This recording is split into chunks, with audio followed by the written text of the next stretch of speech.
Assalamualaikum warahmatullahi wabarakatuh. Waalaikumsalam warahmatullahi wabarakatuh.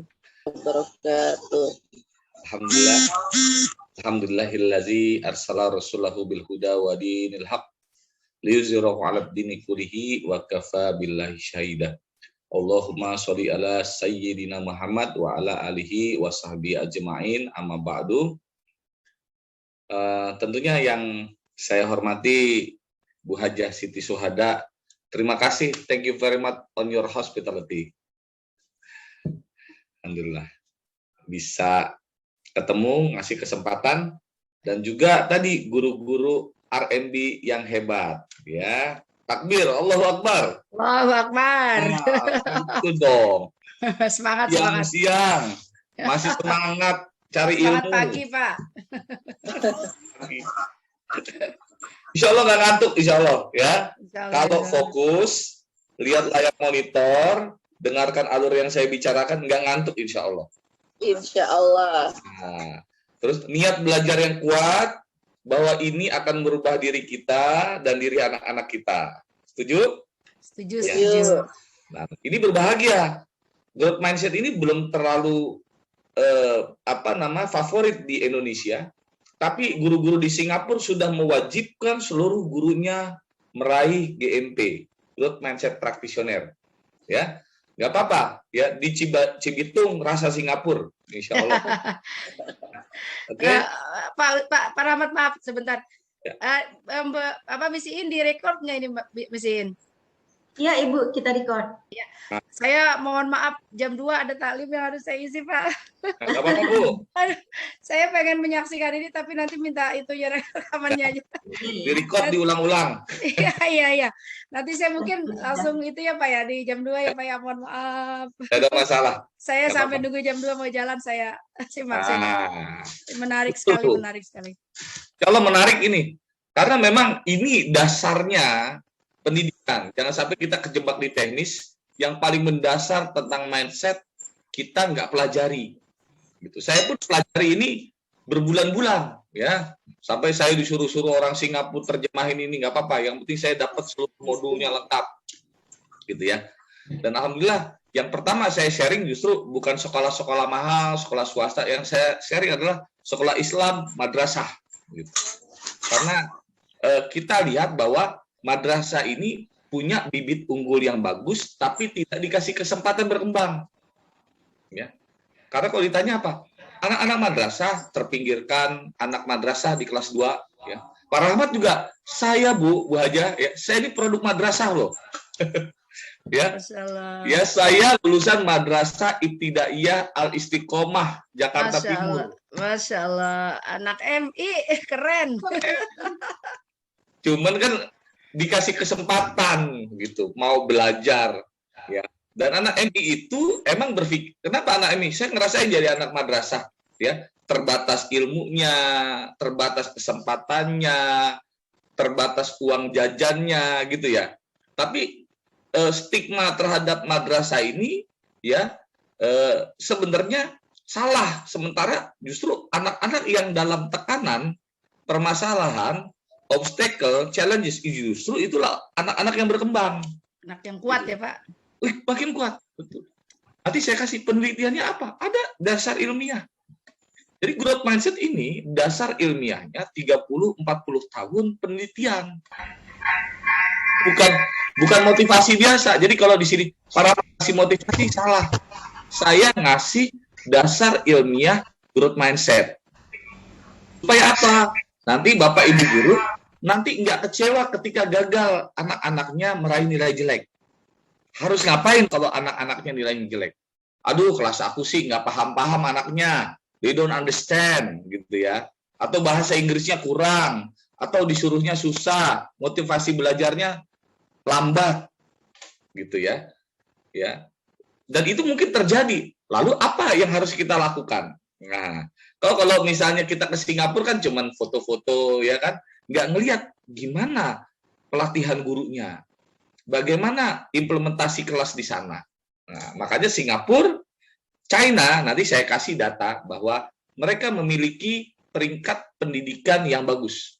Makanya ini sangat penting supaya guru-guru RMB bisa memaknai pendidikan lebih luas. Ayo ready? Ya. Ready ya? Oke. Oke, nanti insya Allah hari ini saya akan review ya, pertama tentang growth mindset, yang kedua nanti mudah-mudahan saya bisa mensertifikasi, setelah ini akan diseleksi sama Bu Hajah tentu. Saya minta 50 orang akan saya sertifikasi Islamic Growth Mindset Practitioner. Ya. Alhamdulillah, terima kasih Pak Dokter. Dipilih Bu. Iya, siap. Nanti dasar pemilihannya begini. Yang pertama, motivasi mengajarnya apa? Kuat. Nanti Ibu Haja pasti punya feeling, punya prejudice. Ini orang bagus kalau dia menjadi pelopor growth mindset di RMB. Yang kedua, nanti saya kasih MAP, Mindset Assessment Profile. Seluruh guru-guru di-assess. Ya, nanti menjawab 20 pertanyaan, tolong nanti kirim ke Bu Haja. Ya, siapa, hasilnya apa? Saya growth GG, GF, dan sebagainya. Ya, nah, harus yang growth mindset, ya, nanti akan kita training khusus 50 orang. Kenapa 50 orang? Karena pemahamannya harus detail. Nggak bisa terlalu banyak. Saya harus pastikan setiap lulusan GMP ini memahami growth mindset secara utuh. Ya. Insya Allah nanti ya 50 orang akan kita seleksi lagi. Offline ya Pak, nanti ya Pak. Offline ya Pak. Ya, setuju.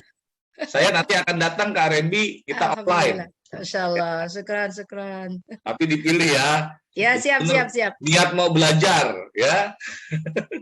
Siap. Oke. Ya, jadi nanti kita akan pilih. Baik, sekarang hari ini teman-teman semua akan saya kasih headline, apa itu growth mindset, latar belakangnya, bagaimana cara berpindah dari fix ke growth, kemudian bagaimana mengintervensi, bagaimana nanti outputnya adalah kita sekolah itu jadi growth mindset zone. Ya. Jadi RMB jadi sekolah growth mindset. Nanti apa? Guru-gurunya lebih bahagia deh. Saya yakin murid-muridnya lebih bahagia dan melihat jangka panjang bahwa anak-anak kita tuh akan sukses nanti. Gitu, ya. Jadi anak madrasah ini nggak tertinggal. Anak madrasah itu hebat, gitu ya. Masalah pertama adalah guru menganggap siswa itu nggak hebat. Nanti ada beberapa teori dasar psikologis yang akan saya berikan. Baik Bapak Ibu sekalian, nah inilah moto kita. Apa tuh? Everyone can learn. Oke, say together. Everyone can learn. Ah, tuh, keluar tuh. Suara dari dapur kedengeran. Everyone can learn. Setiap orang bisa belajar. Setiap anak bisa belajar. Setiap guru bisa belajar. Nah, itu adalah growth mindset moto. Ini diambil dari buku, nanti saya jelaskan dikit ya. Nah, ini dari buku ini. Nah, kalangan Annie Brooks. Nah, ini saya ada bukunya, ya nggak kelihatan ya. Annie Brooks untuk sekolah. Jadi diteliti khusus buku panduan supaya guru-guru punya standar GMP. Tanya tidak hanya sekolah, ternyata P&G, Procter & Gamble mewajibkan karyawannya juga GMP. Ya, nanti akan mudah sekali kalau udah pada GMP. Baik teman-teman sekalian, saya akan mulai. Nah, pertama kenapa? Ya, kita sekarang masuki yang namanya zona Age of Intelligence.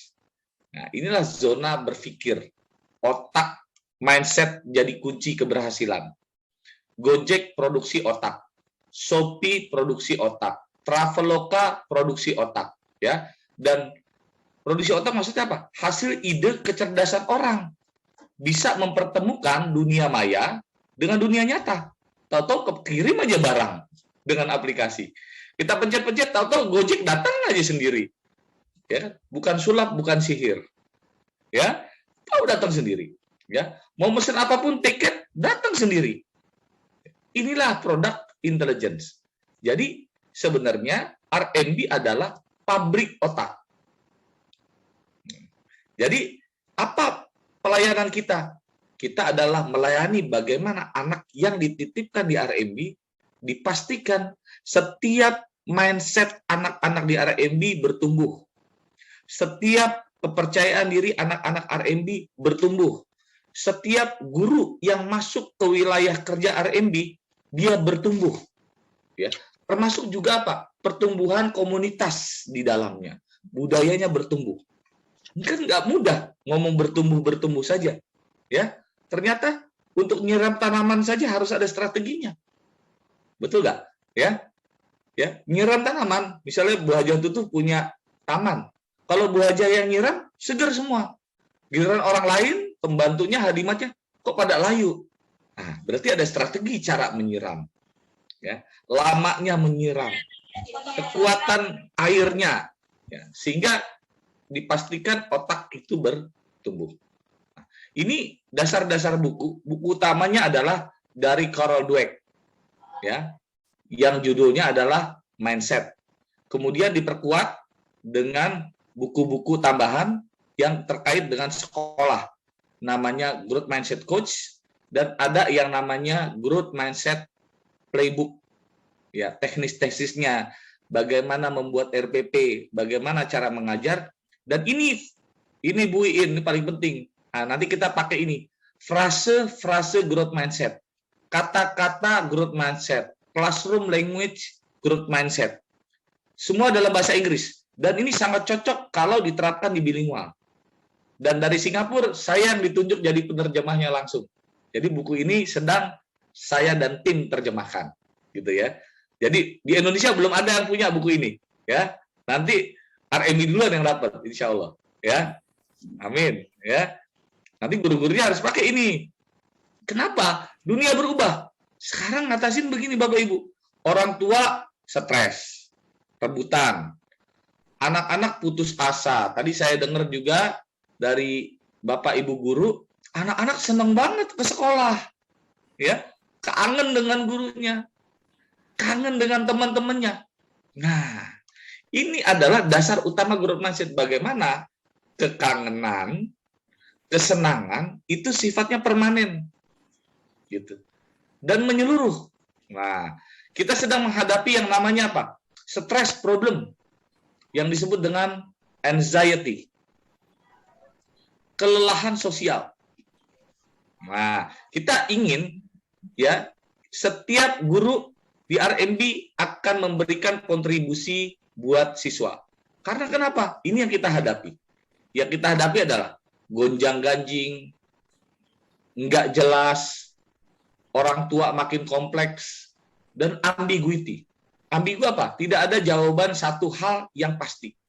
Kurikulum ambigu, buku ambigu, kebijakan pemerintah ambigu. Jadi kalau ngelihat kondisi seperti ini, solusinya nggak ada lain. Gurunya harus growth mindset. Ayo ready? Ya, muridnya juga. Makanya pilihannya satu, mau fix atau grow. Udah itu aja. Kalau fix selesai, nggak berkembang. Kalau grow, bertumbuh. Sekolah yang bertumbuh, gurunya yang bertumbuh. Gurunya bertumbuh, siswanya bertumbuh. Untuk menciptakan sebuah sekolah dengan zona bertumbuh, harus diciptakan apa? Namanya growth mindset teacher, student, growth mindset student, growth mindset gimmick, dan growth mindset classroom. Ya, growth mindset classroom. Jadi classroom-nya tumbuh, gurunya tumbuh, gimmick itu nanti suasana, pajangan, motivasi, kata-katanya adalah kata-kata zona-zona bertumbuh. Nanti di growth mindset practitioner akan saya kasih kata-kata bertumbuhnya, sehingga nanti akan ditularkan. Ya, mudah-mudahan nanti 50 orang ini bisa menjaga guru-guru lain ketika dia putus asa, aduh, gue pusing nih, habis dimarahin misalnya. Nah, itu tandanya kita belajar. Jadi nanti yang memotivasi bukan Bu Hajah Tutu, yang motivasi temannya sendiri. Termasuk nanti anak-anak juga. Aduh, aku tadi nggak bisa pelajaran matematika. Itu tandanya kamu lagi belajar. Sedikit lagi bisa. Coba. Nah, gitu. Nah, suasana ini kan nanti butuh training, butuh kebiasaan. Dasarnya apa? Ini pisah. Coba Indonesia, coba 3 di bawah, ya, betul nggak? Wah, jangan tanya dong, Hong Kong, Malaysia di atas. Dalam inovasi, Indonesia, di atas Kamboja, di bawahnya, di atasnya Brunei, Filipina, Thailand, Vietnam. Jadi guru-guru juga seperti itu, inovasinya rendah. Gimana supaya guru inovasi? Ayo kita belajar growth mindset. Terus berikutnya, ini dasar ketika kenapa growth mindset digunakan di Cina dan negara-negara yang pendidikannya maju. Nah, ini yang disebut dengan Yi dan Price.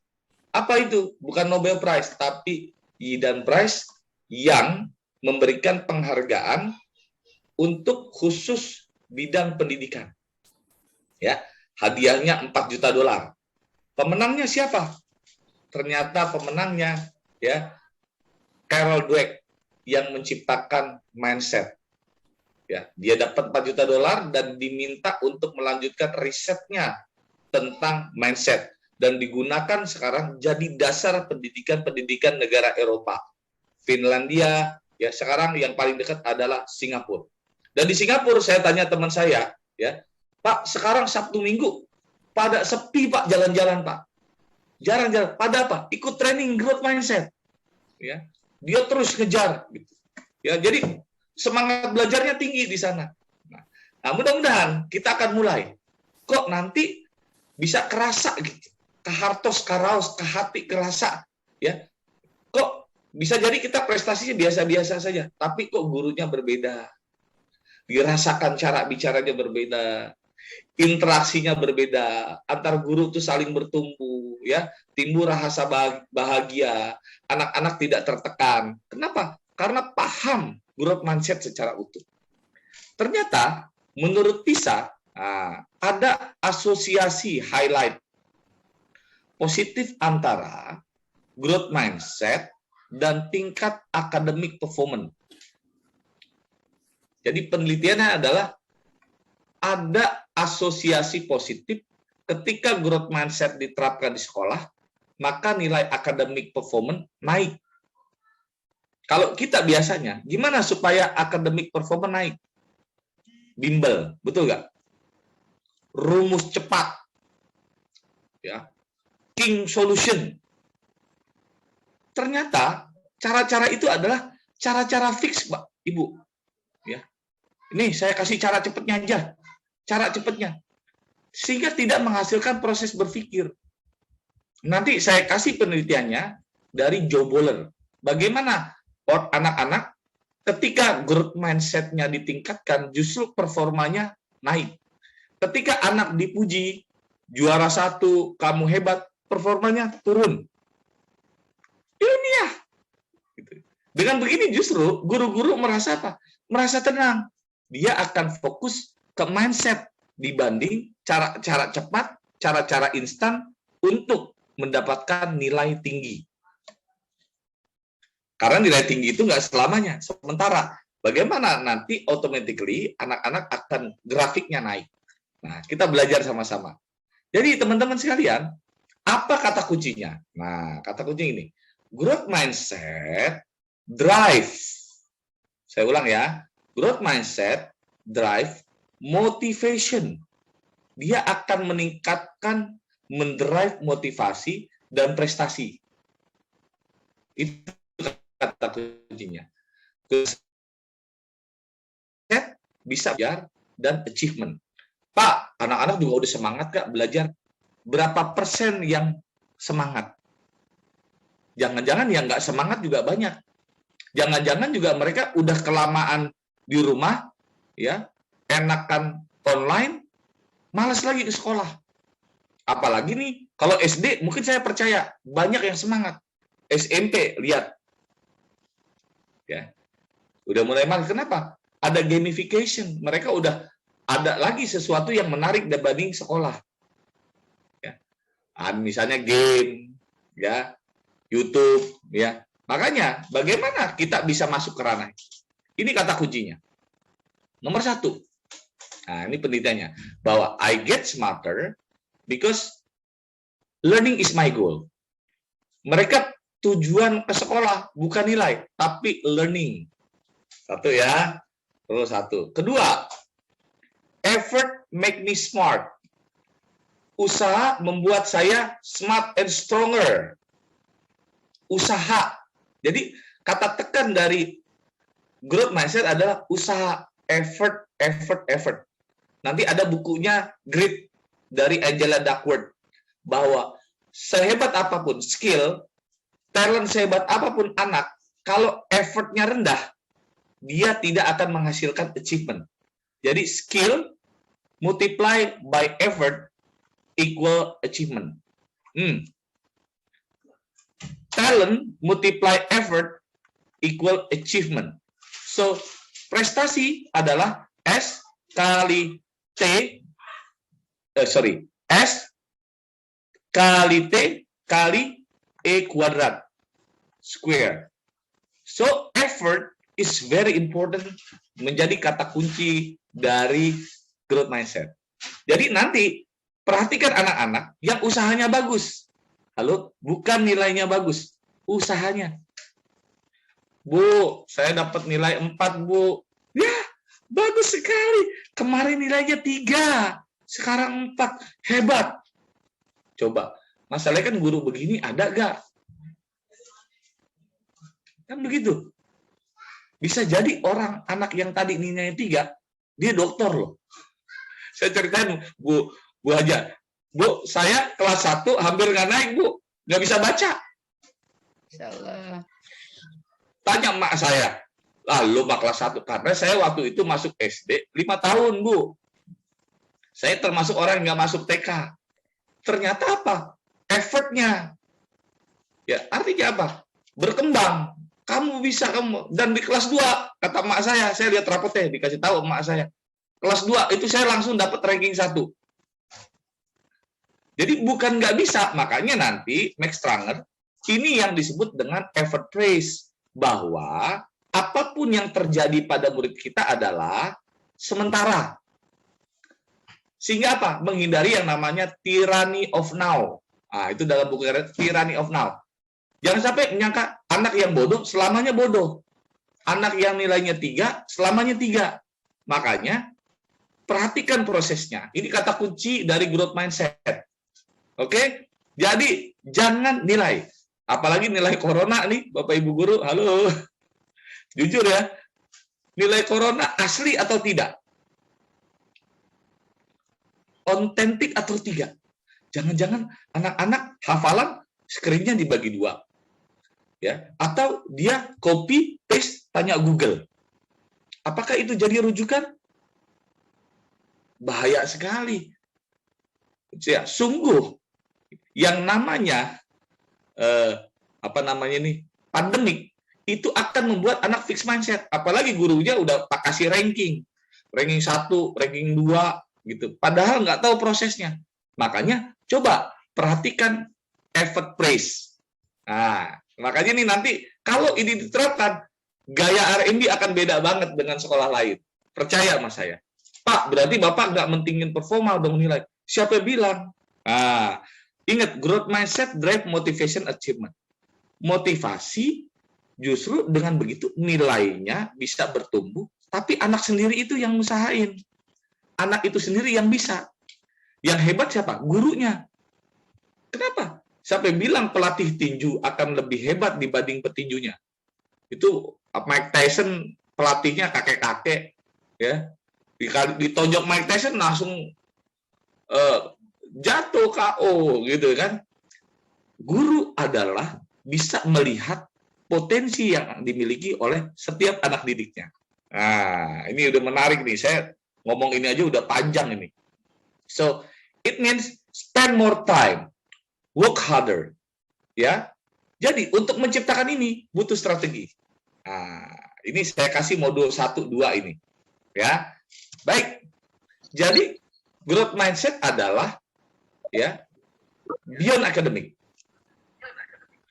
Saya ulang ya, growth mindset adalah beyond academic. Di atasnya akademik. Apa hubungan dengan Islam? Nah, adab dan ilmu lebih penting apa? Halo? Adab. Adab. Setuju. Adab. Adab. Adab. Adab. Sebenarnya growth mindset, ya, ini karena orang Singapura, dia nggak ngerti Islam. Ini adab, Bu. Ya kan? Saya teliti. Adab dan ilmu. Adab. Kita kuatkan adabnya, effortnya. Kalau adab, maaf ya, siswa beradab, guru beradab, saling menghadapi, menciptakan sebuah apa? Adab, tata cara mencari ilmu, tata cara proses.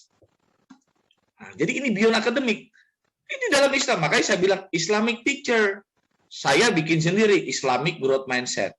Karena di sana kan bukan orang Muslim semua. Ini juga yang ngarang buku bukan orang Muslim. Ya, oke. Nah, ini ya, kalau bukunya, kalau sukses itu ya pasti laku ya. Sekarang bukunya Changing, ini yang terbaru, Changing the Way You Think. Ubah cara berpikir to fulfill your potential, untuk mengisi potensi diri Anda. Ya. Nah, kemudian dikembangkan oleh dua nih, ya, Anne Brooks dan Heather. Ini Anne, ya, dan ini adalah Heather. Ya, ya, ini nggak pakai jilbab, bukan dari R&B, ya, jadi dia nggak paham Islam. Tapi kita tetap terima kasih, beliaulah yang menyusun bagaimana implementasi growth mindset di sekolah, gitu ya. Nah, Bapak Ibu tinggal nikmatin aja, duduk sambil ngopi, dengerin Mr. Rahmat, udah disusunin slide-nya, dijelasin. Makanya rugi yang nggak hadir nih. Ini sama dengan 3 buku saya gabung, ya. Jadi dan terstruktur, insya Allah, ya. Ready? Makanya nanti kita akan coba berangkat. Nah, halo, yang nggak percaya Pak Rahmat pernah kurus, nah ini saya kasih fotonya. Nah, Pak Rahmat ngomong doang, jangan-jangan nih pernah ngajar belum? Saya udah pernah ngajar anak-anak, maaf ya, pembantu, dan ini adalah anak-anaknya kulit pemanggul beras di Pasar Induk Cipinang. Saya jadi guru usia 19-20 tahun. Karena nggak ada guru bahasa Inggris di situ, saya dipaksa ngajar, Inggrisnya belum bagus. Dan mereka, maaf ya, anak-anak yang ini Agus ini makannya tiap hari pakai nasi di Magic Jar dan garam. Saya ke rumahnya tiap hari makannya itu. Ya. Apakah dia bodoh? Tidak, dia hebat. Ya, saya datang ke rumahnya makannya itu. Ternyata dia kurang gizi. Ya, kurang gizi. Dan sekarang sudah dikerja tuh di Honda tuh. Ya, ya. Jadi anak-anak kita nih, maaf ya, mungkin seperti ini, mungkin ya, mungkin. Ya. Nah, tugas kita, kalau anak-anak seperti ini jadi hebat, tuh pahalanya besar. Makanya, kalau saya ngajarkan ini, saya bisa bayangkan, insya Allah pahala saya besar. Mungkin nggak langsung.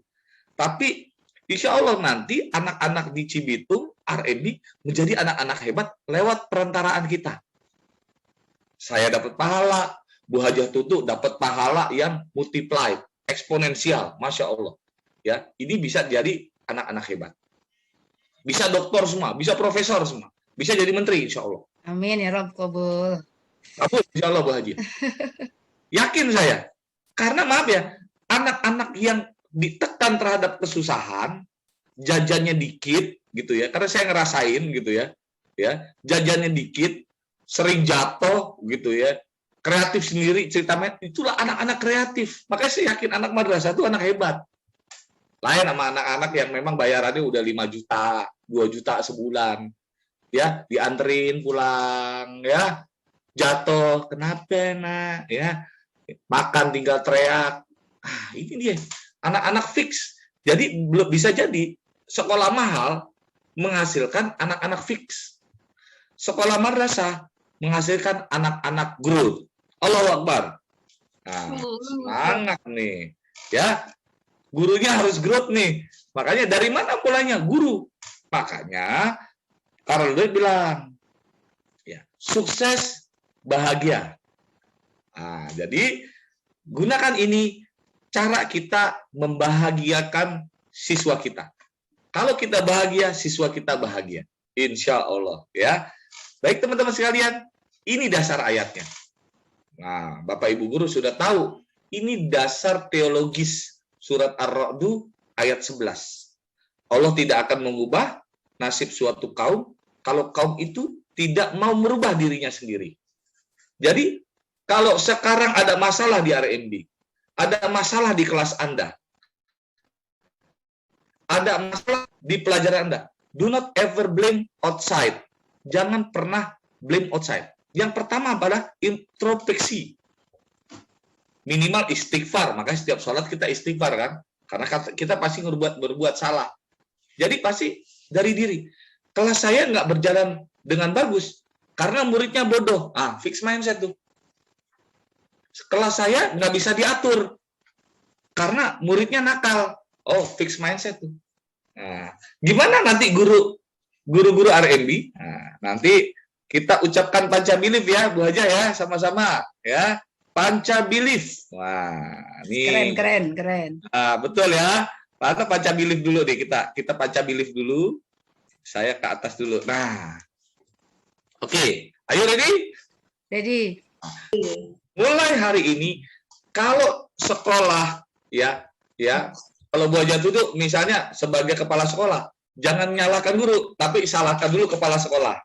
Ini cuma merubah mindset aja. Ya. Oke. Kalau Bu Guru, kalau kelasnya bermasalah, salahkan dulu gurunya. Oke? Nah, dari sini kita bisa memandang apa yang dimaksud dengan growth mindset coach. Nah, coba semuanya duduk yang rapi, lihat monitor, ikuti kata-kata saya. Sudah siap? Siap. On semua ya, on. Ntar direkam nih. Nah, direkam, nanti dipotong, ya. Nanti itu dijadikan panca belief, bagiin ke orang tua. Pasang di sekolah ya, Pak. Pasang di sekolah. Oke, siap. Ready? Ready. Nah, ikutin kata-kata saya. Saya percaya bahwa Saya percaya bahwa seluruh murid saya Seluruh murid saya bisa belajar bisa belajar dan meraih sukses. dan meraih sukses. Ini pertama ya, bahwa seluruh murid RMB bisa belajar dan mereka akan meraih suksesnya masing-masing. Yakin Anda wajah anak-anaknya ini adalah anak-anak ini anak-anak hebat. Ini calon-calon menteri. Ini adalah calon pemimpin-pemimpin agama. Amin. Yakin dulu gurunya. Masalah utama, nanti saya kasih Pygmalion Effect. Ada penelitiannya. Kalau persepsi gurunya aja udah murid kelas nakal, kelas berisik, hilang tuh, nggak boleh ada. Ya, lihat itu. Panca belief 1. Panca belief 2. Ayo ready? Ready. Saya percaya bahwa Saya percaya bahwa seluruh murid saya adalah pembelajar yang cerdas. Seluruh murid saya Saya adalah pembelajar yang cerdas. Sesuai dengan keunikan mereka masing-masing. sesuai dengan keunikan mereka masing-masing. Oke. Panca 2, panca belief kedua, semua siswa itu adalah pembelajar cerdas. Kenapa kata pembelajar? Karena proses kita adalah learning, proses. Ya, dan mereka bukan nggak bisa, mereka unik. Yang pinter banget jangan dipuji, you are smart. Tapi anak unik. Ini anak nggak bisa diem, jangan bilang anak nggak bisa cicing wae, nggak bisa diem, tapi dibilang anak unik. Ya, jadi kita yakin bahwa tidak ada anak bodoh dan tidak ada anak nakal. Ya, yang ketiga, saya percaya bahwa saya percaya bahwa saya harus membantu murid saya agar memiliki keyakinan saya harus membantu murid saya agar memiliki keyakinan bahwa mereka adalah anak-anak yang baik dan pembelajar yang tangguh. Bahwa mereka adalah anak-anak yang baik, pembelajar yang tangguh. Jangan lemes dong. Mana kopinya nih? Ya, semangat ya. Panca belief ketiga adalah ya, saya punya keyakinan bahwa mereka anak-anak baik semua dan pembelajar yang tangguh, pantang menyerah, mau belajar, coba dan coba lagi. Ya, jadi kalau udah ini Bu, sampai panca belief ketiga kita udah tenang deh tuh. Ya, semua anakku pintar, mereka semuanya bisa. Ya, kalau sekarang nggak bisa, bukan nggak bisa, tapi belum bisa, gitu loh. Apakah bisa? Pasti bisa. Nah, ini penting sekali. Ya, oke, next. Nah, ini panca belief yang keempat nih, ini paling susah ini, ya. Ini butuh strategi. Ya. Saya percaya bahwa bila ada murid saya yang tidak paham terhadap suatu materi, Bila ada murid saya yang tidak paham terhadap suatu materi, berarti saya harus mencari cara lain untuk membantunya. berarti saya harus mencari cara lain untuk membantunya. Nah, yang sila kelima, saya minta Bu Hajah Tut yang baca. Ya, Ya, baik. Suaranya lagi serak-serak nih, Pak. nah, apa-apa. Saya percaya bahwa Saya percaya bahwa seluruh murid saya harus diberi tantangan seluruh murid saya harus diberi tantangan dan juga pujian dan juga pujian untuk keberanian mengambil resiko serta menghadapi tantangan. Untuk keberanian keberanian mengambil resiko menghadapi tantangan. Keren. Allahu Akbar. Allahu Akbar. Allahu Akbar. Waduh, kalau udah panca Semangat. belief nih. Kalau udah panca belief begini nih, guru-guru RMB, Bu. Ya Allah, nikmat aja nih. Allah, bahagia semuanya. Bahagia, nyaman murid. Ya. Juga nggak suujon. Suujon kan penyakit. Suujon sama suami, suujon sama siswa, orang. Kita semuanya positif, gitu ya. Oh, nggak bisa. Saya harus pakai cara baru. Ya. Oh, dia nih nggak paham-paham materinya. Wah, mungkin pakai cara ini. Ya, jangan pernah bilang nggak bisa, belum bisa. Nanti anak itu akan menemukan cara-caranya sendiri. Nah, di sila kelima, kenapa ada tantangan? Ya, tidak ada kelas yang lebih menarik kecuali tantangan. Saya tanya Bapak Ibu, kenapa anak suka main games?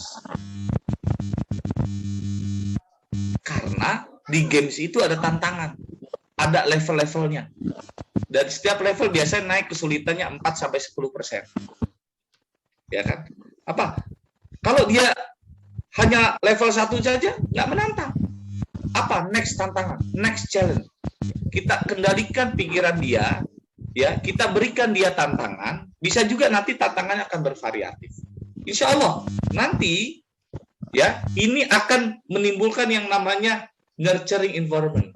Ini yang disebut dengan nanti akan ada namanya lingkungan bertumbuh. Mulai kecambah, batang, tumbuh lama besar sampai menjadi buah. Bisa jadi Bapak Ibu, ya, sudah lulus, dia tidak berkembang, masih seperti itu. Tapi ketika ditanamkan, bisa jadi SMP-nya melesat. Ya. Jadi selama di RMI ngapain? Dia proses belajar, merenung. Sama hasil penelitian saya dengan bilingual.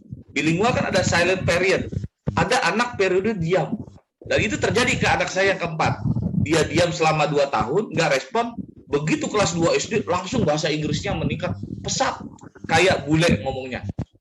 Ternyata, ya, ketika kita ngelihat benih, bisa jadi benih itu ada yang di dalam tanah. Ada yang ketutupan batu. Mungkin butuh siraman lebih lama. Sehingga air menyerap, sehingga benih itu tumbuh. Jadi pastikan bahwa benih-benih yang ada ini pasti tumbuh. Kita hanya minta bersabar dan membuat strategi cara menyiram yang baik. Gitu. Dan pastikan benih-benih yang ada di atas adalah benih-benih bagus dan benih-benih yang potensial tumbuh. Karena apa? Benih bagus pun kalau tidak disiram, dia tidak akan tumbuh. Benih bagus pun kalau tidak dipiara dengan baik, tempat yang baik, tanah yang baik, pot yang baik, dia juga tidak bertumbuh. Jadi ini akan menghasilkan apa? Mindset baru, hasil baru. Perhatikan, akan ada keajaiban yang terjadi. Ini kan bukan kata Pak Rahmat. Riset di Finlandia, ya, negara Eropa, Singapura, ternyata mindset ini menghasilkan result yang luar biasa. Ya, kognitif anaknya berkembang karena anak-anak suka tantangan, ya. Kemudian afektifnya, percaya diri dia meningkat, hubungan antar guru harmonis, guru dan siswa harmonis, ya, sehingga apa? Ada yang namanya nurturing environment. Coba bayangin deh, ya, kalau R&B nurturing environment itu akan bingung. Nih R&B pakai rumus apa bisa begini? Mereka bisa foto gedung R&B, mereka bisa contek buku-buku R&B, tapi ini beyond akademik. Ini sesuatu yang nggak bisa dicontek oleh sekolah lain. Percaya sama saya, karena ini yang saya dapat insight dari negara-negara yang ada di Eropa. Termasuk waktu saya tahun 2009 saya jadi guru PPL di Jerman, saya bingung, ini kenapa anak-anaknya bisa begini? Semuanya tunjuk tangan, aktif, kelasnya luar biasa. Ternyata ya, saya dapat benang merahnya baru sekarang. Ya, ini bisa begini gitu ya. Dan ini risetnya memang sudah 40 tahun. Bapak Ibu sekalian, nah, kita masuk ke sini. Nanti apa dasar ilmiahnya saya kasih. Ini kayaknya nggak cukup 2 jam juga ini, ya. Tapi tenang saja, slow ya. Nah, jadi, saya kasih dasar ilmiah. Inilah jalan sukses Bapak Ibu, ya. Siap nggak menempuh jalan ini? Ayo ready? Ya. Kemudian, growth mindset itu kayak tangga, ya. Jangan seperti juga lurus begini. Kalau anak-anak lurus, ya, ini nggak menantang. Justru dengan menanjak, ini akan memberikan tantangan dan memberikan sensasi tersendiri. Ya. Sekarang Pak Rahmat, apa dasar ilmiahnya? Nah, mungkin ada yang sudah dengar tentang teori otak, saya akan ulang. Oke, saya akan ulang. Tolong perhatikan cara saya ngejelasin dasar ilmiah neuroscience dari growth mindset. Saya minta, kenapa saya berikan pelan-pelan? Supaya nanti Bapak Ibu bisa menjelaskan materi ini ke anak-anak. Anak-anak wajib diberikan teori neuroscience ini. Supaya dia sadar, Pak, saya lagi sulit. Oh, sinaps saya sedang bekerja.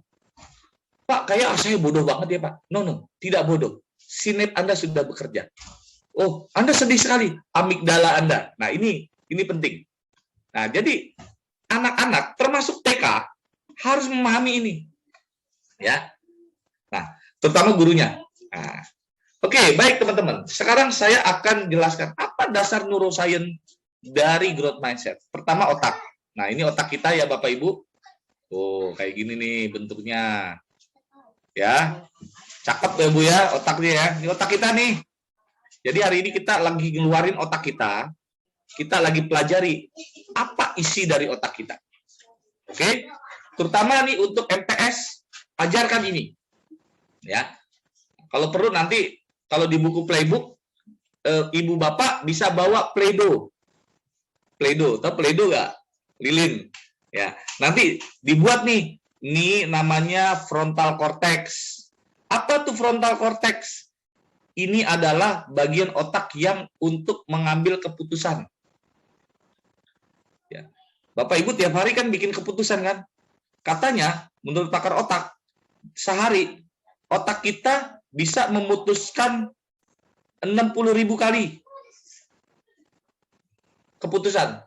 Coba aja dari bangun tidur. Mau kopi apa teh? Mau mandi dulu, apa wudhu saja, ya kan? Saya mau pasti ngambil keputusan-keputusan. Sekolah mau jalan kaki apa naik motor, terus ngambil keputusan. Jadi luar biasa. Inilah tugas frontal cortex. Makan aja milih, ya, tongseng, tahu goreng, teruslah. Jadi ini adalah tugas frontal cortex, bagian untuk ngambil keputusan. Jadi Bapak Ibu, kalau soal Bapak Ibunya pilihan ganda, multiple choice, ini yang jadi fokus. Sementara proses berpikir ini di bagian otak yang paling besar. Nah, ini yang disebut dengan cerebrum, bagian otak yang paling besar. Nah, tapi banyak ya sekolah tidak menghasilkan proses berpikir. Sekolah datang, tapi anak nggak berpikir. Nah, itu yang repot. Nah, makanya bagaimana kita untuk membuat ya siswa itu berpikir. Perhatikan 3 bagian otak. Ini bagian reptil, ini bagian limbik. Nah, kalau dalam David Creed, teorinya di quantum learning, ini yang disebut dengan triune brain. 3 ya jadi 1. Makanya harus perhatikan seluruh aspek. Jadi dalam pendidikan tidak hanya frontal cortex pilihan ganda, tapi juga bagaimana meningkatkan cerebrum. Bagaimana juga kontrol. Ini hati-hati, ini bagian kontrol, berlari, ya. Makanya hati-hati ini kalau pecah, jatuh, injury, dia bisa lumpuh. Ini yang disebut dengan cerebellum. Nah, ini bagian yang kecil ini yang disebut amigdala. Disinilah Bapak Ibu, ini kontrol anak-anak. Amigdala itu apa? Yang apa? Yang memberikan apa? Rasa sedih, happy, bahagia, tuh, terancam, dan lain-lain. Ini amigdala. Jadi kalau amigdalanya bermasalah, nah, makanya anak nggak bisa berpikir. Makanya Bapak Ibu sekalian, Bu Guru, tolong perhatikan amigdala, ya. Dan terakhir ini yang paling penting, ini nama hipokampus. Ini yang akan menyimpan yang disebut dengan LTM. Apa LTM? Long term memory. Disinilah memori-memori yang long term disimpan. Ya, suasana sedih, kondisi sangat senang, pelajaran yang berkesan. Mudah-mudahan Bapak Ibu semua nanti disimpan di sini, di memori otak anak, di LTM, long term memory. Sekolah yang luar biasa, sekolah yang menginspirasi, LTM. Dan kemarin saya nonton Tech Talks, itu pakar otak mengatakan ternyata hipokampus ini bisa membesar seperti otot. Ya, kalau dia banyak saving memorinya, ya, banyak yang sudah dipahami, dia paham masuk ke long term memory, ini otak berkembang. Makanya otak, ya, dalam bukunya Carol Dweck, ya, brain is like a muscle. Bahwa otak seperti otot bisa berkembang dan bertumbuh. Nah, gitu ya. Nah, tapi banyak ya sekolah-sekolah membiarkan otak anak pada tidur. Nah, sebenarnya nanti R&D tugasnya apa? Ayo bangun. Dibanding kita paksa, ayo kurikulum ini harus kebut, kita target, ya. Kita apa? Maksa mereka bangun, sementara apa? Otak mereka masih tidur. Makanya penting nggak materi growth mindset diberikan ke sekolah, ke anak-anak, motivasi. Makanya ketika tadi dengar ya dialog dengan Bu Iin, Pak, masuknya cuma seminggu 2 kali, ya, masuk tatap muka. Kalau saya suruh, Bapak, Ibu akan ngasih materi, ya, atau motivasi? Motivasi. Nah, dua-duanya sebenarnya dikasih, Bu, materi dapat, tapi sering sekolah-sekolah motivasinya 0, Bu. Nah, coba nanti materi-materi yang saya kasih, nanti melalui GMP, mudah-mudahan nanti, nih Pak, materi-materi motivasi yang bisa dilakukan. Film-film apa yang direkomendasikan? Pursuit Happiness, ya, film-film yang motivasi, itu dikasih Bapak Ibu. Yang menunjukkan bahwa, nih loh, kalau anak ketemu rintangan, dia berhasil. Dikasih, oh ya, dikasih film, oh nih anak cacat, nggak punya kaki, tetra amelia, tapi dia bisa berprestasi loh. Sering nggak Bapak Ibu memberikan film-film seperti itu? Lalu hubungannya dengan apa? Dengan neuroscience otak. Nanti benar-benar Bapak Ibu, tolong kasihlah sekitar 10-20% ini. Kalau nanti belajarnya cuma 2 jam, 7 sampai jam 9, ya, atau jam 7 sampai jam 12, ketika jam 11, tolong stop pelajaran. Saran, isi motivasi. Bangun rasa percaya diri. Pahami, anak-anak, Ya, bukan nggak bisa loh, tapi otak kita sedang berkembang. Nah, kan seru tuh. Enak banget kok guru-guru hari ini jadi beda ya sekarang ya. Kemarin ngomel-ngomel, sekarang kayaknya asik-asik aja gitu.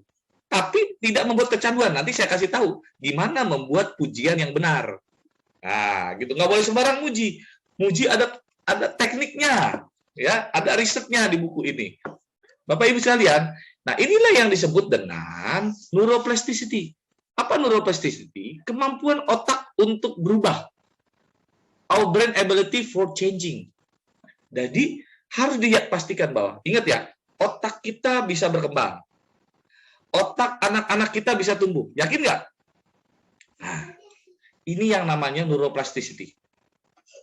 Apa neuroplasticity? Nah, ini. Nah, ini Bill Gates yang ngomong ya. Bill Gates bilang nih, Bill Gates itu nggak sembarangan, orang terkaya di dunia. Ya, pada tahun 2000-an, pemilik Microsoft.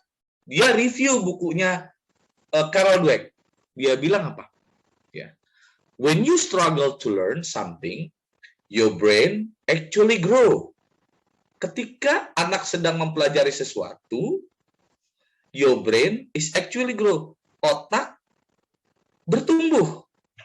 Jadi ketika otak ketemu tantangan, sinap, dia bertumbuh. Ya.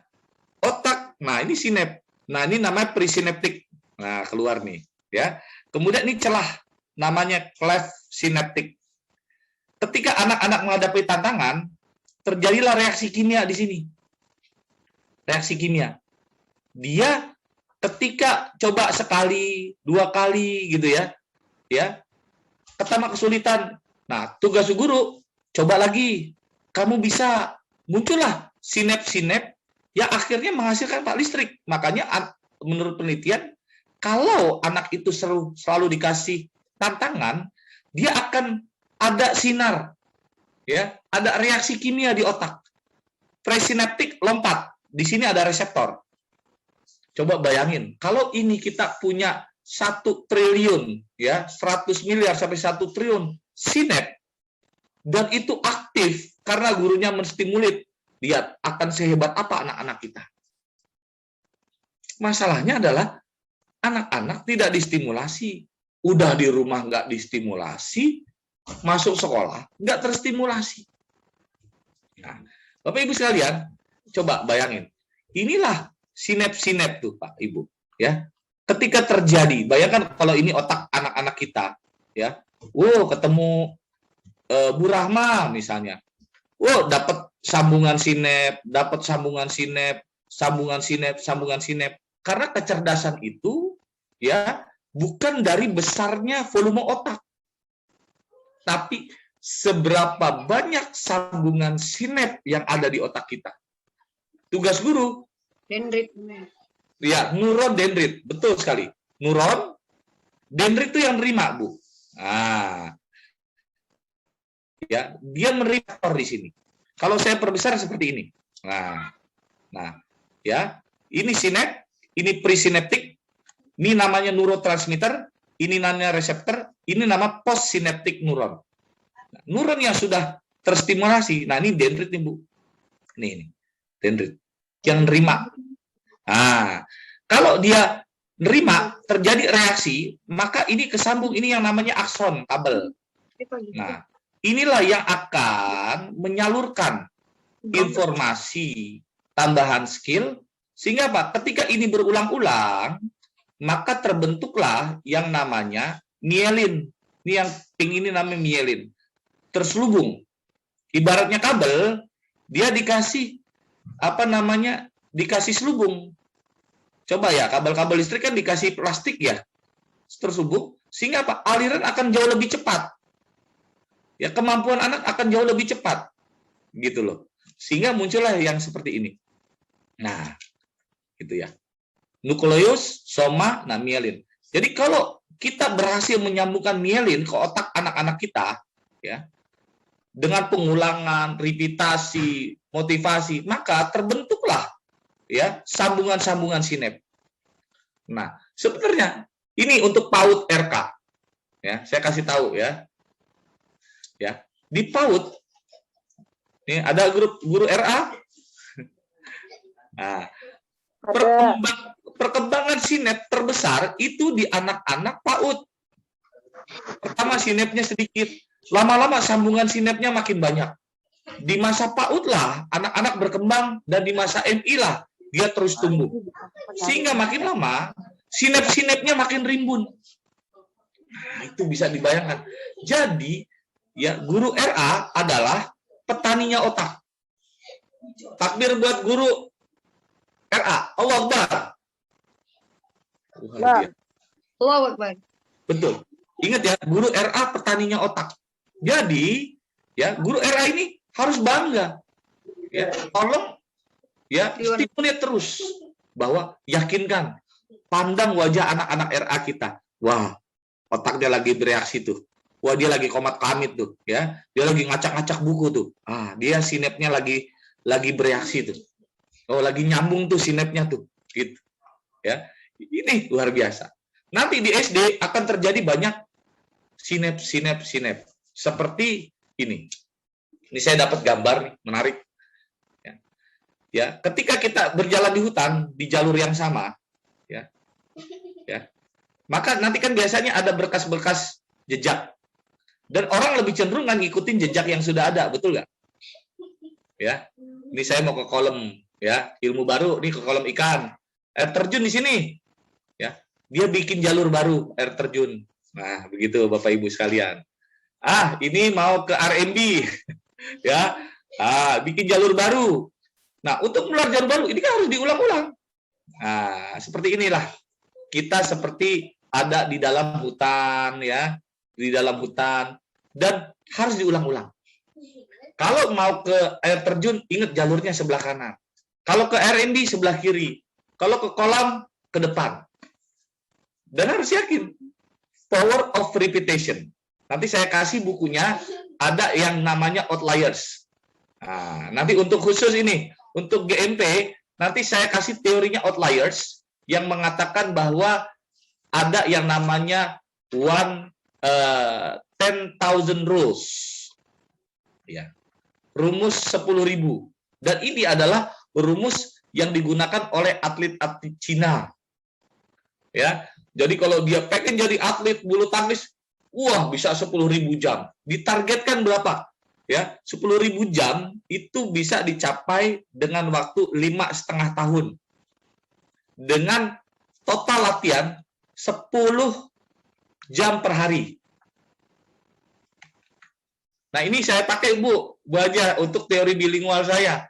Ya, kenapa bilingual itu harus 2 jam? Guru-guru harus praktek. Kenapa? Karena andai saja 2 jam kita butuh 15 tahun. Untuk anak-anak itu bisa bahasa Inggris secara master. Ingat loh, master. Master itu secara sangat-sangat expert. Ya, jadi untuk target R&D kita bisa latihan sekitar 4.000 jam untuk level intermediate. Nah, jadi paham ya. Jadi kita nggak bisa 10.000, tapi kita bisa 4.000. Biar nanti 10.000-nya dia belajar sendiri. Paling tidak sudah kita kasih pelampung, sudah kita kasih cara. Bapak Ibu sekalian, ya, sekarang bagaimana kita melihat otak, gitu ya, nah, supaya nggak bete ya. For Alison, as for every single one of us, learning something new means rearranging the way her brain works.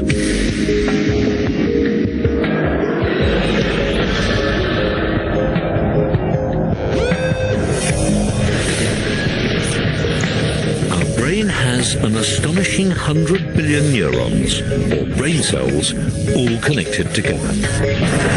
Learning is about creating and strengthening pathways through these neurons for impulses of electricity.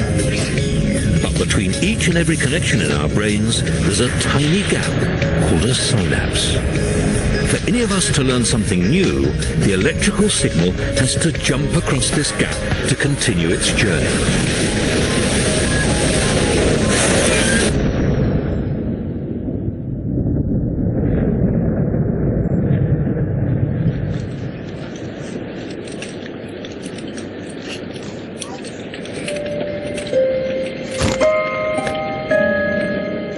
The gap between the two brain cells is tiny, but that doesn't mean it's straightforward for a signal to get from one side to the other.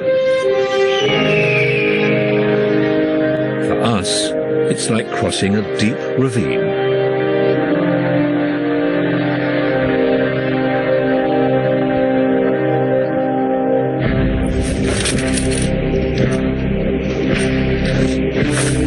And getting from one side to the other should tell us something about the way we learn. The first time a signal crosses from one brain cell to the other demands the most effort, and it's the same when we cross our ravine. The first trip across it is the hardest.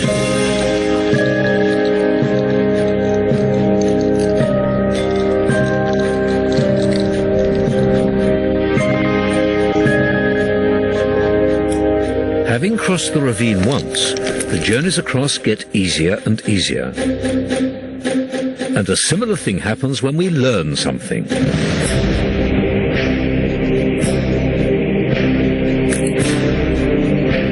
To start with, learning is difficult.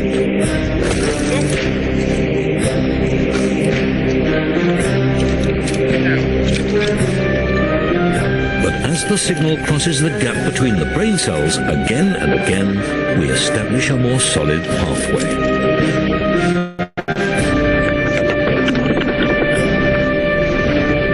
Sorry about that.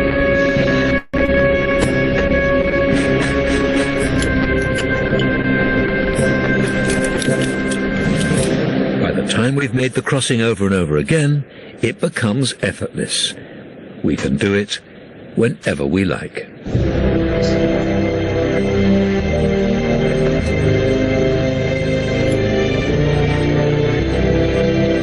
We finally learned something. Nah, effortless, lama-lama mudah. Ya, tadi itu gambaran saja, Bu, supaya apa? Finally we learn something. Nanti anak-anak, Pak, tadi susah, sekarang mudah. Tadi takut, sekarang berani. Tadi malu, sekarang mau maju. Ya. Jadi teman-teman sekalian, kita bisa belajar. Dengan belajar tentang teori otak, mudah-mudahan ini membuat kita lebih banyak maju dan bisa bertumbuh. Baik, kita lanjut. Oke. Masih semangat? Iya. Ya. Tadi kita lanjut ya. Wah, ini dari ulang lagi. Ya. Nah, kita lanjut sekarang bagaimana intervensinya. Nah. Jadi saya mulai dari sini dulu ya. Sudah. Neuroplasticity sudah. Jadi otak nanti akan saya perdalam ya, teman-teman semua dengan pelatihan GMP.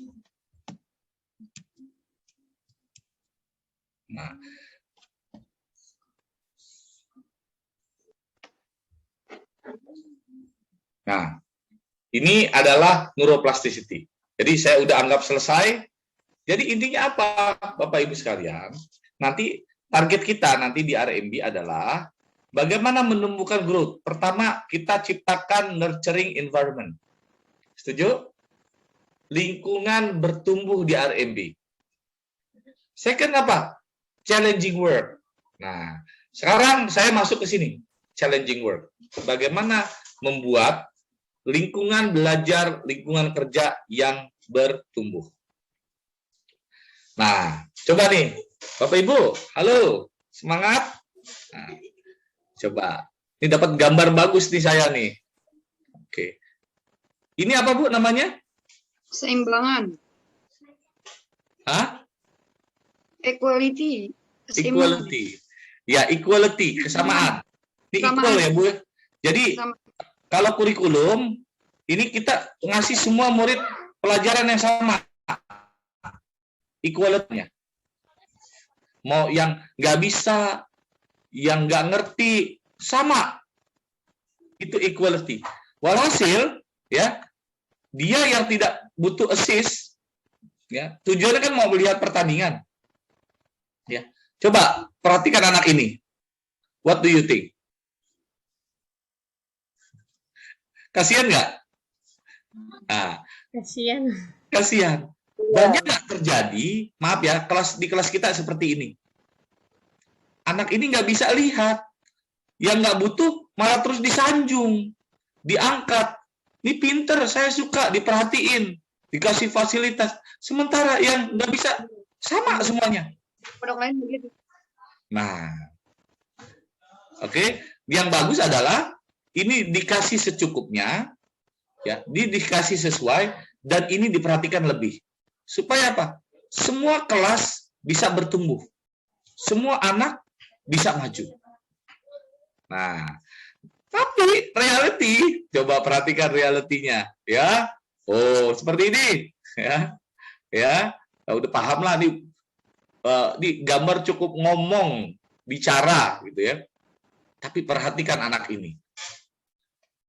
Is reality. Makanya tadi di Pancabelief dikatakan bahwa setiap anak kita perlakukan berbeda. Pak, kan muridnya lama, muridnya banyak. Gimana strateginya? Nanti kita bikin RPP cluster. Anak yang tinggi, anak yang menengah, anak yang butuh khusus. Sehingga apa? Bisa bertumbuh bareng. Karena bisa jadi anak-anak yang tadinya tertinggal, dia akan maju. Itu keberhasilan pendidikan dilihat dari situ. Ya. Jadi, ya, mindset, action, success of value. Nah, teman-teman sekalian, kalau sukses itu mindsetnya benar, tindakan benar. Kalau gagal, mindset salah, tindakan salah. Zona mindset itu ada 5. Kita perhatikan, ya, perhatikan ya, bahwa kita harus yakin sebelum ke zona 5, nurture itu lebih penting dibanding nature. Dari mana Pak Rahmat tahu? Dari Harvard Business Review. Bahwa lingkungan yang mendukung itu jauh lebih penting, 80%, dibanding anak itu hanya keturunan anak pintar, anak skill bagus. Jadi, kita pengen apa?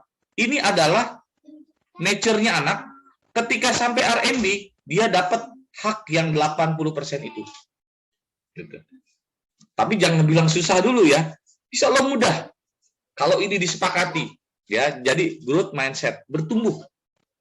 Nah, ini Bapak Ibu, ya.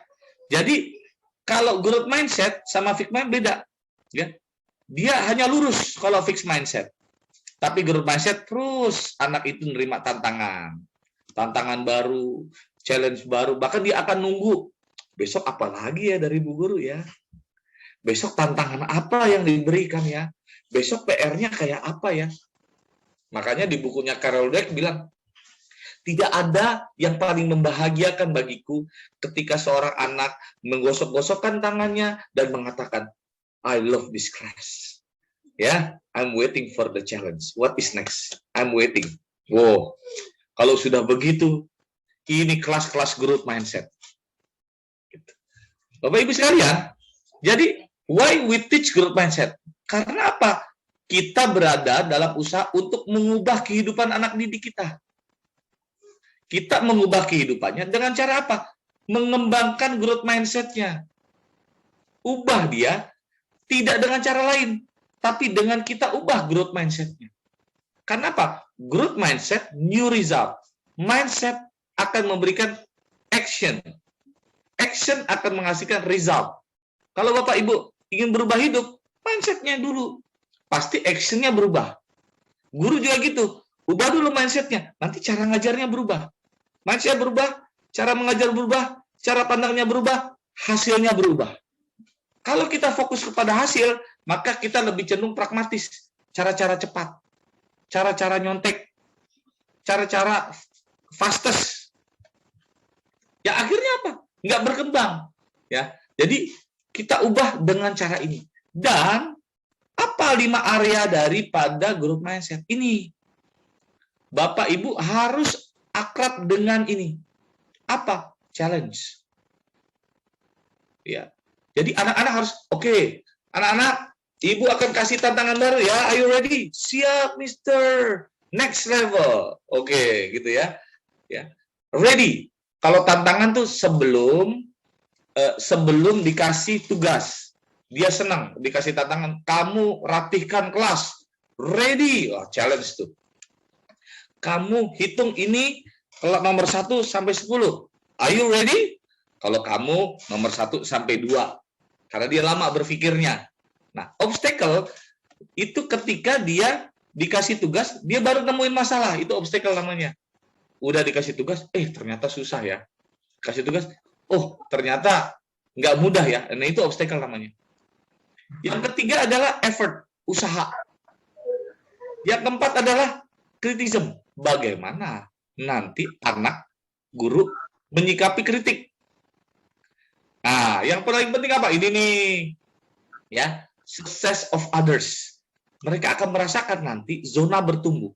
Bahwa sukses orang lain adalah inspirasi buat saya. Ya, dia sukses, aku mau dong belajar. Tapi juga ketika anak itu gagal, nggak diketawain, tapi dikasih tepuk tangan, semangat. Suka nonton kan di YouTube, anak yang karate, nggak pecah-pecah, patah-patah kayunya, ya, nggak ada yang ketawain. Oke, come on, do it. Ya, terus anak yang terjatuh, mampus lo, nggak dikatain begitu. Ya, oke, wake up. Sekarang tantangan saya, guru RA sama MI, bisa nggak tumbuhkan ya suasana seperti itu di kelas-kelas kita, di kelas olahraga kita, di pramuka, ya, dan sebagainya. Sehingga apa? Anak yang salah itu tidak terintimidasi. Dia bangkit dan ternyata gemuruh tepuk tangan, ya, teman-temannya akan memberikan dia motivasi kuat. Nah, itu yang namanya environment, tumbuh, lingkungan yang tumbuh. Nah, ini zona yang memang harus dihadapi dan harus dikembangkan. Bapak Ibu sekalian, saya lanjut. Nah, inilah zona. Makanya saya bilang, nanti di rapot, coba ya, di rapot RMB mungkin. Apa nilai penilaian afektif atau psikomotorik? Ya, kehadiran, kerapihan. Coba pakai buku Carol Dweck. Gimana coba percayaan diri dia? Ada nilainya nggak? Nggak ada kan? Ya. Coba bagaimana cara dia menerima tantangan? Bagaimana dia menghadapi rintangan? Bagaimana usaha dia? Bagaimana dia menerima kritik? Bagaimana sukses orang lain? Nanti ini Bu, Bapak, ini penting kalau nanti nulis rapot narasi. Rapot narasi itu ada standarnya. Standar performa, ada standar proses. Ya. Selain ini juga dinilai nih, ya, dinilai. Kepercayaan dirinya, tantangan, rintangan, usaha, kritik, dan sukses orang lain. Nanti kalau untuk penilaian ada performa, ada proses. Coba kalau nanti nulis rapot, ya, nilai Ananda cukup baik. Ya, coba komentari prosesnya. Kami yakin Ananda sudah bekerja keras dan sudah mencoba berbagai strategi. Mohon tingkatkan terus usaha dan kemampuan Anda. Good job, do better, do the best. Jadi kita ngargain prosesnya. Yang pintar, ya, tidak, wah, you are smart, wah, the best dah, nggak ada yang ngalahin kamu. Itu jadi fix. Coba tanyanya, kamu bisa mengerjakan ini ya, nak? Aduh, strategi apa yang kamu lakukan? Coba ajarin yang lain. Oh ya, I will tell. Nah, begitu. Jadi, yang pinter nggak berubah jadi fix. Coba bayangkan, banyak anak yang pinter, akhirnya jadi sombong, fix, menurun. Ada surveinya di sini. Ya. Kemudian ada juga apa? Anak yang tadinya di bawah, dia menaik. Bapak Ibu sekalian, inilah zona-zona yang penting. Jadi, anak-anak harus diajarkan tentang kepercayaan bahwa kecerdasan adalah hasil proses. Yang kedua, tantangan diterima sebagai sarana berlatih. Ya. Ketiga, rintangan bertahan, berusaha. Ketika anak-anak jatuh, ya, biarkan dia belajar. Ketika anak salah, biarkan dia bertahan, dan kita hanya guide bagaimana mengatasinya. tidak membantu menyelesaikannya. Ya, misalnya guru matematik, ini gimana sih Bu jawabannya? Coba pakai rumus ini. Dan ini jawabannya gitu aja nggak bisa. Wah, coba tuh coba diturunin ke bawah itunya. Effortnya. Oh iya Bu, ketemu. Terjadi sinapsis. Ya, itu usaha wajib dilakukan untuk mengembangkan keterampilan. Saya lagi kritik. Nah, perhatikan anak-anak kalau dikritik nggak ngambek. Ya, ketika kritik itu sumber informasi, peluang baru untuk perbaikan. Informasi itu apa? Sumber inspirasi dan tempat untuk belajar. Nah, sehingga kita berharap Bapak Ibu, di sedikit lagi Bu ya, lagi seru nih. Ya, kita nanti menuju dari nanti comfort zone, kita tembus, nanti akan ada zona takut. Ketika zona takut ini tembus, inilah zona belajar. Ketika zona belajar ini bagus, ya anak-anak deal dengan masalah, deal dengan ketakutan, deal dengan tantangan, dia akan Bapak Ibu. Dia akan menjadi orang dan mengetahui ilmu, bahkan ilmu yang nggak dikasih guru. Karena apa? Mereka punya sumber-sumber ilmu dari berbagai sumber. Makanya yang dilatih jangan kognitif, mindsetnya. Kenapa ini? Challenging world. Anak suka game. Tolong anak-anak biasakan dengan kata-kata ini. Gagal, tantangan, salah, ya, menantang, feedback, difficulties, setback. Jadi kata-kata negatif ini justru yang akan menstimulir anak untuk berpikir. Wah, luar biasa kalau R&D kayak begini luar biasa. Ini adalah dosen di Singapura, namanya Manu Kapur. Nah, ini orang cerdas, orang India. Dia meneliti, membiarkan dan bahkan merancang kegagalan di kelas dapat memberikan kesempatan siswa untuk mendapatkan pengalaman, pemahaman yang kontekstual, yang lebih dalam, dan memindahkan pengetahuan secara fleksibel ke sesuatu yang baru. Oh, ternyata ilmu yang dikasih guru bisa dipakai di sini. Oleh sebab itu, kadang-kadang ibu, bapak, jangan ngajarin yang benar-benar terus. Kadang-kadang kita jebak, ya. Oh, ini salah. Ya. Kalau ngasih soal 12, ya, kerjain 10, pasti pada nyari yang mudah-mudah tuh. Ya. Bahkan namanya productive failure. Kegagalan produktif. Jadi, kegagalan itu diciptakan supaya anak berpikir. Misalnya guru bahasa Inggris, present continuous tense. I am go. Terus anak-anak bilang, salah tuh Bu, I'm going. Misalnya, pakai ing dong, kan present continuous tense. Nah, disitulah yang disebut dengan productive failure. Di situ terjadi proses berpikir.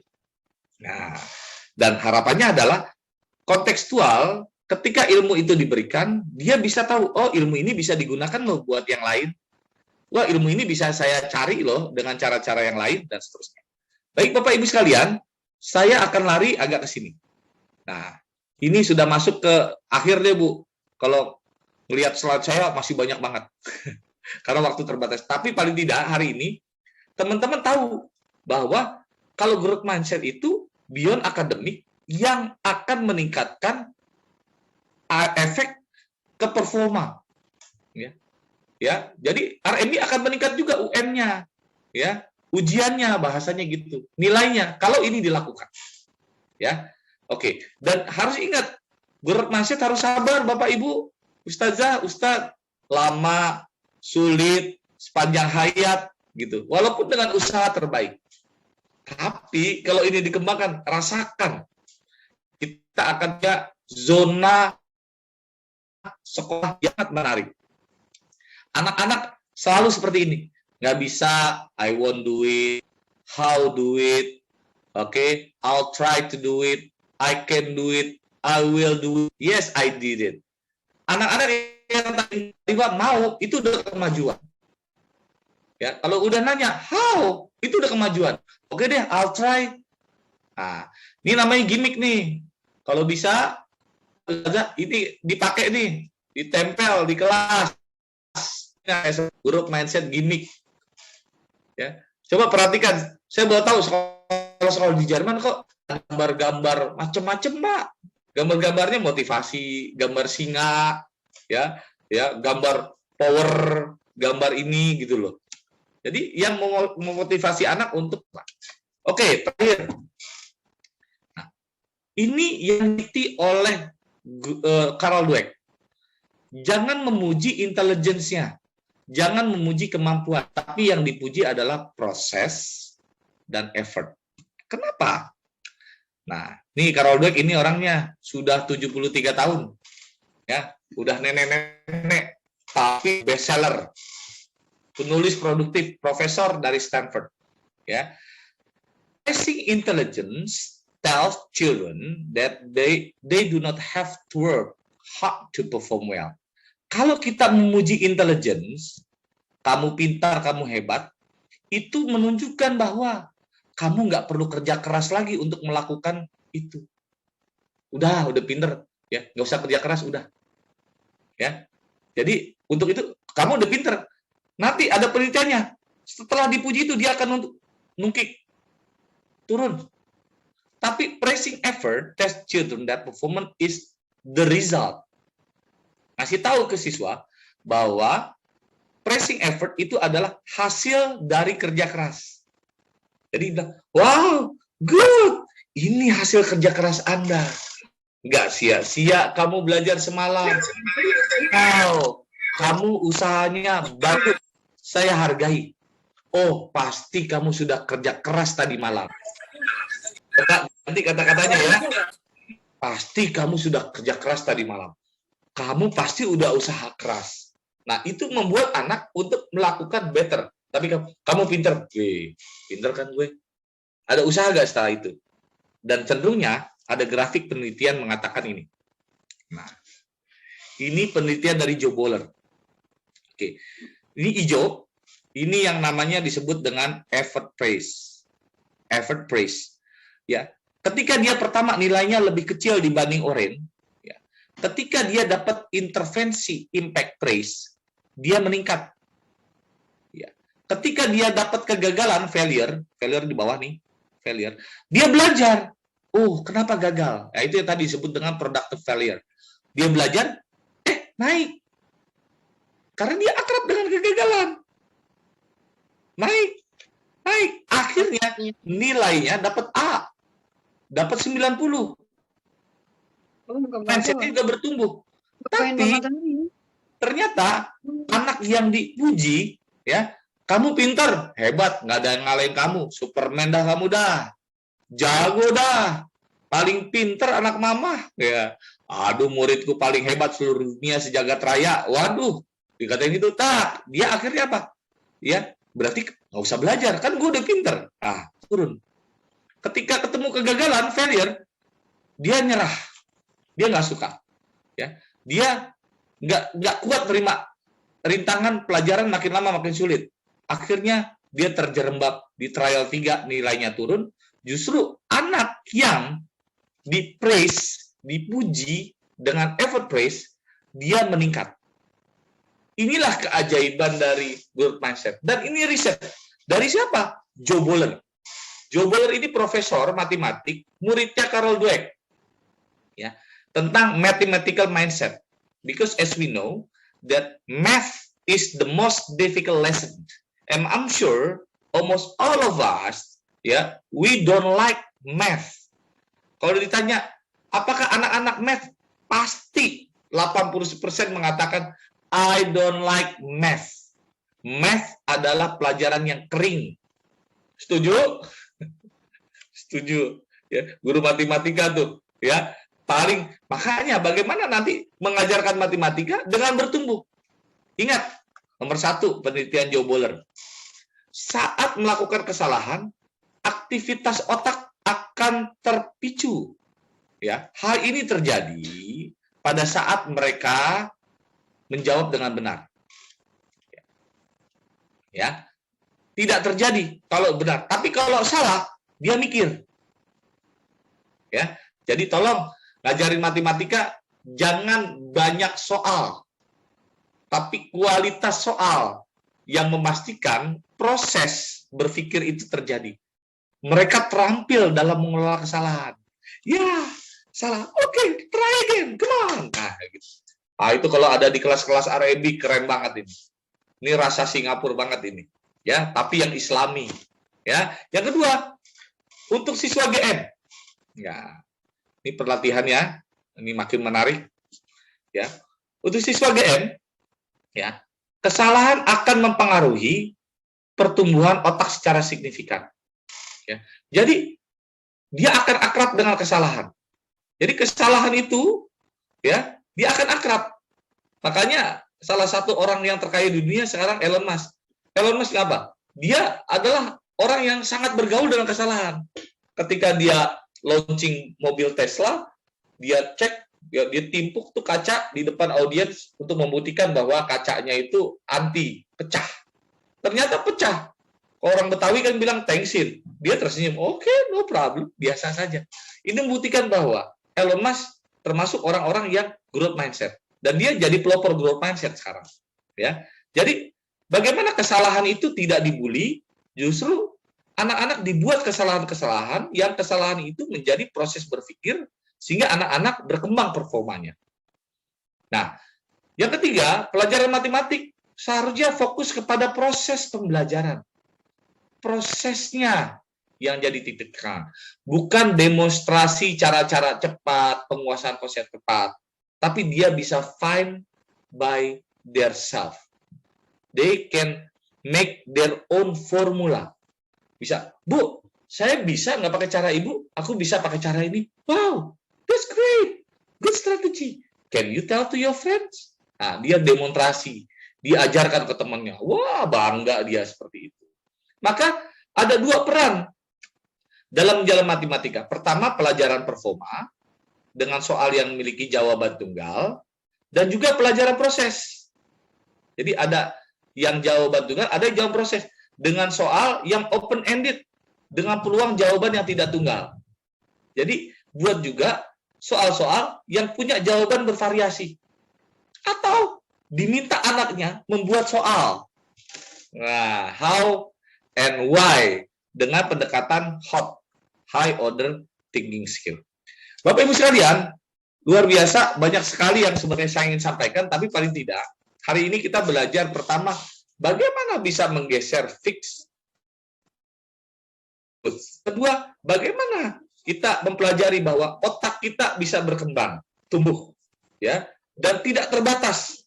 Ketika anak-anak salah, failure, ya, mistake, disitulah sinap-sinap terbentuk.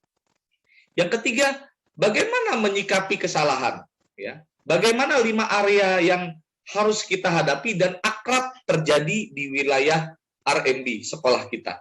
Dan yang terakhir, bagaimana menyikapi effort praise, ya, yang akhirnya bisa menumbuhkan performa. Insya Allah, kalau zona ini bertumbuh, dipahami oleh guru-guru R&B, kita berdoa mudah-mudahan R&B bisa menjadi sekolah the best. The best apa? Bukan the best di mata dinas, di mata kanwil, tapi the best di hati anak-anak, the best di hati orang tua. Dan pendidikan memiliki impact besar kepada perkembangan anak di masa depan. Wassalamualaikum warahmatullahi wabarakatuh. Waalaikumsalam warahmatullahi wabarakatuh. Oke, berhubung sudah hampir jam 3, jadi untuk sesi tanya jawab kami batasi hanya untuk 2 penanya pertama saja. Oke, apakah ada yang mau bertanya terkait dengan materi growth mindset ini? Rekan-rekan guru R&B.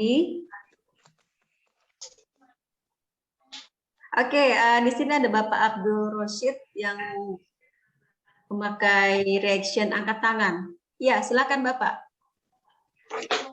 Di-unmute dulu ya, Pak Abdul Rosyid. Silakan Pak.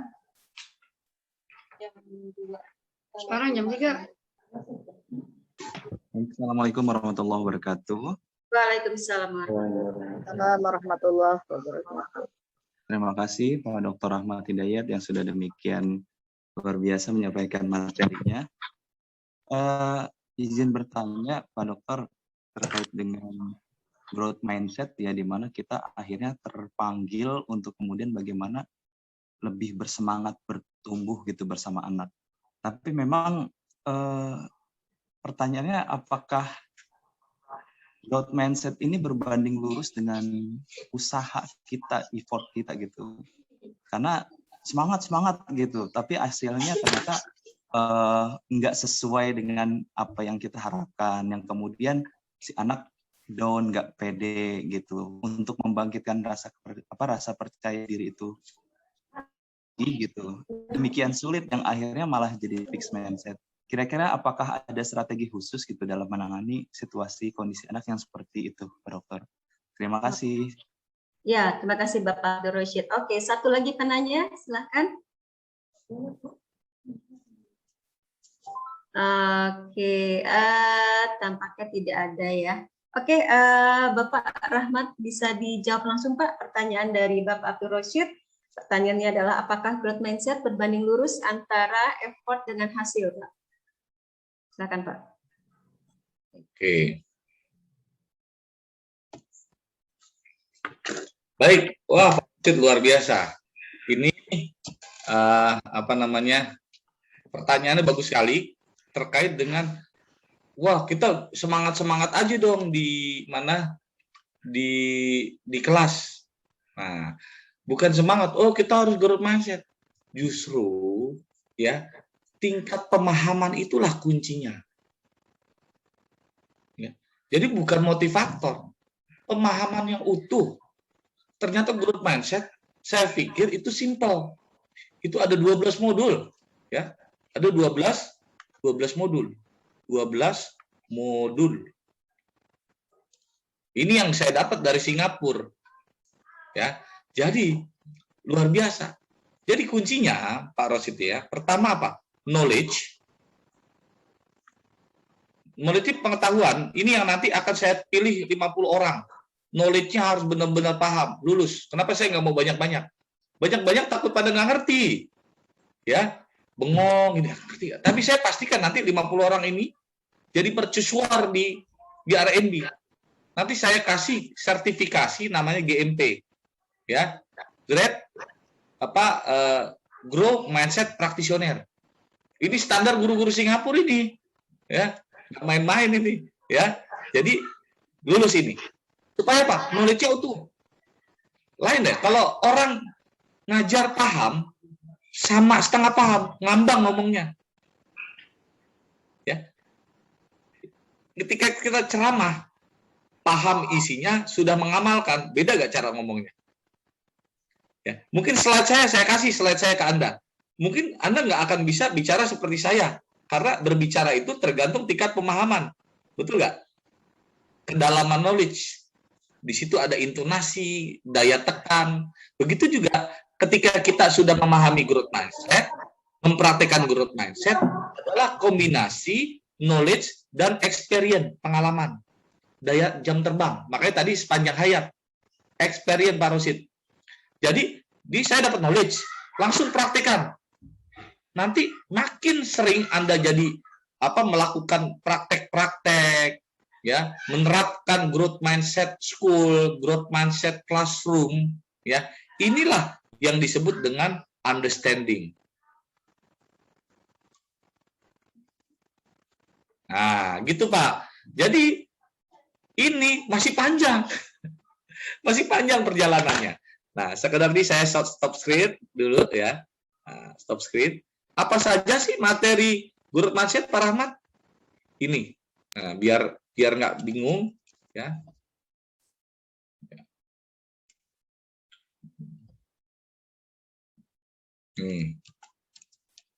Nah, ini ya.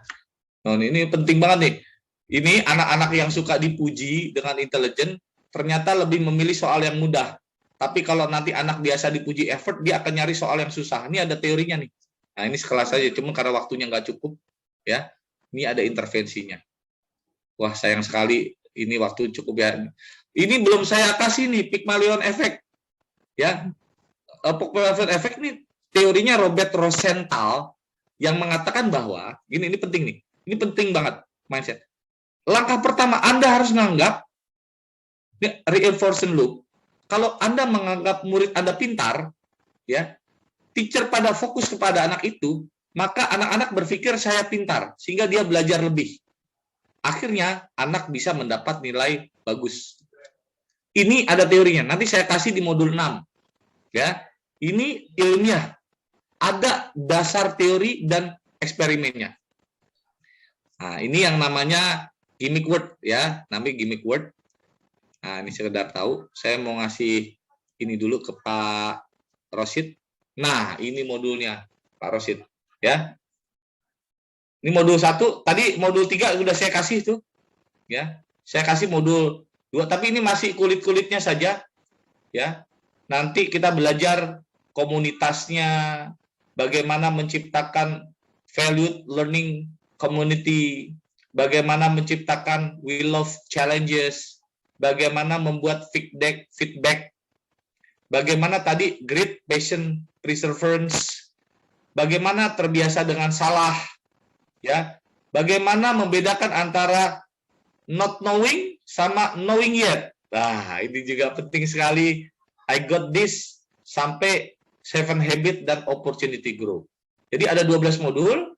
Nanti insya Allah GMP akan saya kasih detail modul 1, 2, dan 9. Oke, kalau beruntung nanti kita bisa naik ke GMAP, ya, 5, 6, 8. Nah, ini sertifikasinya apakah sama di Singapura? Sih sama yang di Singapura, ya. Mudah-mudahan RMB bisa meluluskan GMP sebanyak 50 orang. Mudah-mudahan Pak Rosid dipilih menjadi salah satunya. Amin. Amin. Ya, insya Allah itu kurikulumnya. Mudah-mudahan bisa bermanfaat. Silakan Bu In. Ya, oke. Alhamdulillah. Sebelum kita tutup acara kita hari ini, mungkin kita ambil foto dulu ya, Pak ya. Oke. Oke, everybody on Salam cam. growth mindset. Bro. Oh, begini tangannya ya. Oke, everyone, tangannya like this. Ya, oke. Ini akan ada berapa slide nih? Ada 3 slide ya. Jadi 3 kali foto. Oke. Salam growth mindset. Oke, ready. Slide 1. Count of 3. 1, 2, 3. Oke, slide 2. Slide 2.